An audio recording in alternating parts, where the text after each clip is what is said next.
अस्सलाम वालेकुम फ्रेंड्स, आप बेसन के इस्तेमाल से अपनी रंगत को निखार सकती हैं क्योंकि ये एक्स्ट्रा ऑयल को कंट्रोल करता है, स्किन के पीएच लेवल को बरकरार रखता है, गहराई में जाकर स्किन से डर्ट और टॉक्सिन्स को रिमूव करता है और नेचुरल ग्लो बढ़ाता है।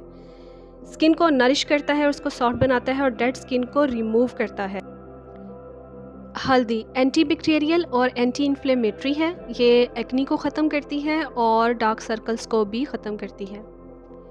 दही और लीमू के स्किन के लिए फ़ायदे मैं आपको अपनी पिछली वीडियो में बता चुकी हूँ, इसलिए अब आपका ज़्यादा टाइम नहीं लूँगी। तो चलते हैं इस टोटके की तरफ। 3 चम्मच दही में 2 चम्मच बेसन डाल लें। अब इसमें एक लीमू का रस डालें और फिर इसमें एक चुटकी हल्दी डालकर इसको अच्छी तरह से मिक्स कर लें। अच्छी तरह इसको मिक्स करने के बाद चेहरे, हाथ पाँव और गर्दन पर अप्लाई करें।